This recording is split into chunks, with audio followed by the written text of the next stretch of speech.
Barbara, and on today's episode of Keeping It PC in the Kitchen, we are going to make a birthday cake for my husband David.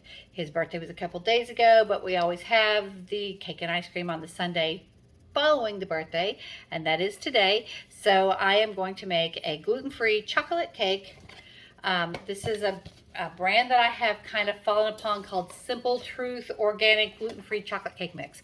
I'm not making it from scratch because I don't spend that much time baking, but that's the cake mix I'm going to use. A lot of times I'll just use I think there's a Pillsbury gluten-free cake, and I really like it too, but it's hard to find that in chocolate, and this one was chocolate, and that's his favorite, so that's what we're going to do. We'll be right back, mixing it all up together. Okay, so we're back. I'm gloved up. We're going to start with our classic batter bowl. As I always say, I have both this one and the original version, which is a little rounder. I love them both. I use them both equally. This just happened to be the first one I grabbed today. So we're going to start with our cake mix. And we're just going to follow the directions like is on the box.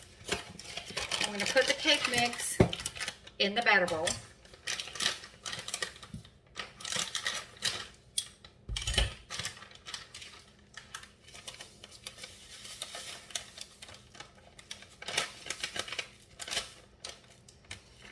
This particular recipe calls for 2/3 cup of oil that I have in my mini measure all cup.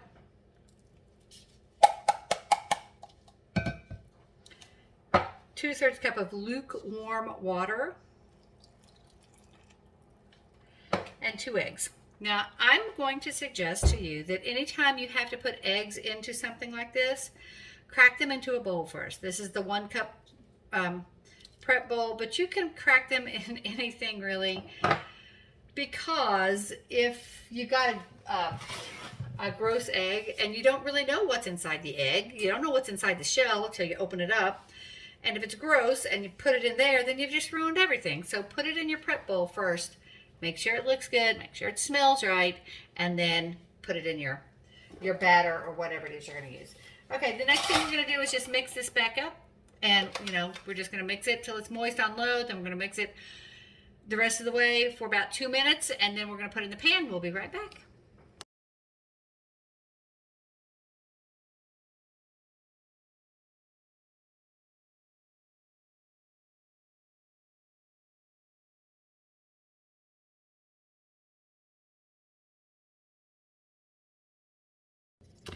Okay, we're back and we're ready. Our cake is all mixed up and we're going to put it into the pan. But before I do that, I want to tell you about the numbers and letter cake pan.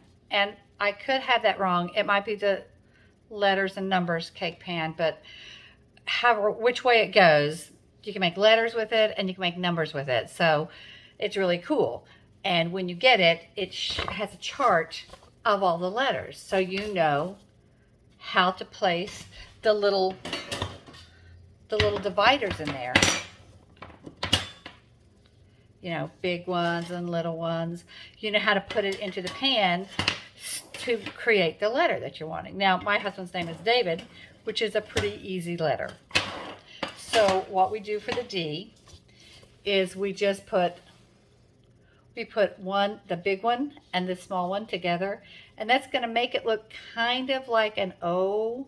But then when it comes out, we're going to use this cutting tool and slice at the top off at the D and at the bottom. So it'll look more like a D than just an O. So that's what we're going to do. I'm going to move the camera so you can see me put the batter into the cake pan that I have lightly oiled with the kitchen spritzer. Be right back. Okay, so here we are. We've put the little dividers in. So the cake is just going to go around it. You don't want to put it in here because then that wouldn't make any sense. So we're just going to make the cake in this area right here. And I'm going to pour it. This is so nice about the classic batter bowl. It's got that spout on it, so you can just pour it where you want it. And I don't know if any of you ever make lasagna, but it's so good to pour your cheese batter, your cheese layer on top of your sauce layer, and it doesn't get all mixed up. And then I also love the mix and scrape and I think this is the large one, so you can get every last bit of batter out of there. Okay, we're gonna make sure all that batter's out of there.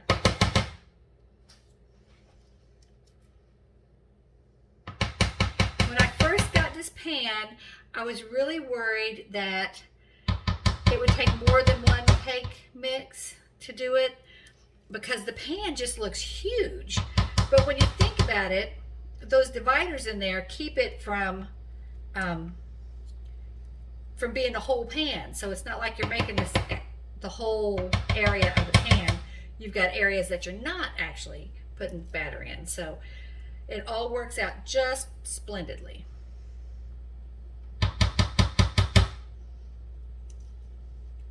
Now look how clean I can get that bowl using the scraper.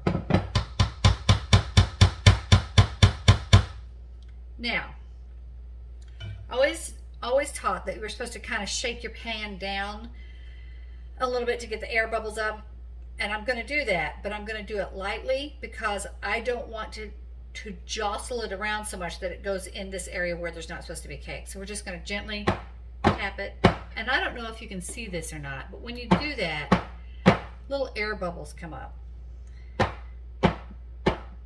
and that settles your cake down so that you have the surface that you want on the bottom. Okay, we're going to pop this in the oven at 350, and it is supposed to cook. Let me look. It is supposed to cook for 18 to 22 minutes at 350, or until you put a tester in and it comes out clean. So that's what we're going to do, and we'll be back.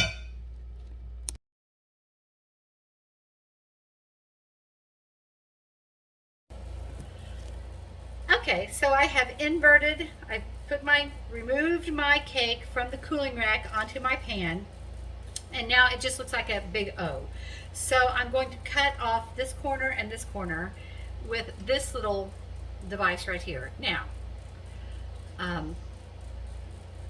what I like to do is I like to kind of look at it, and I like to just put like a little right there, and then come down over here and do the same thing so that I know that it's going to be even. And when I've got that looking where I want it, then I just go in with this and push it down like that. There. And push this down like that. There. Now we have a D. See? A D. Of course, you probably doesn't look like a D because it might be inverted, but that's a D. My husband's name is David, so we're going to take these little two pieces away, and we're going to ice that, and then we're going to sing happy birthday. It's David's birthday cake. So there it is, and I'll come back when I have it frosted.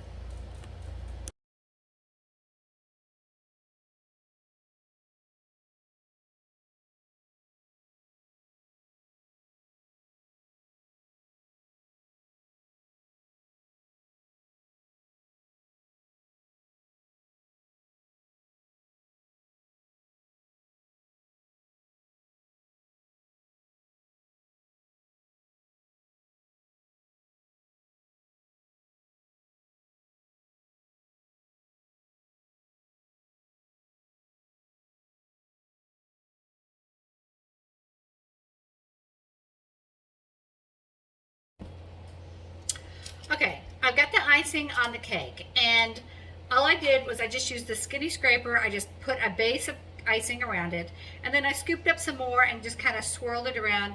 There was a little part right here that was a little thinner, so I built it up with icing. Whoever gets that piece right there is going to get more icing than cake. And I could go in with sprinkles to make it different, but my husband doesn't like sprinkles, and it's his birthday cake. I could go in with the Easy Accent Decorator and make this really lovely. I have seen beautiful work with that Easy Accent Decorator, but I love my husband, and I know that if I do that, I will ruin it because I'm just not that handy with the Easy Accent Decorator.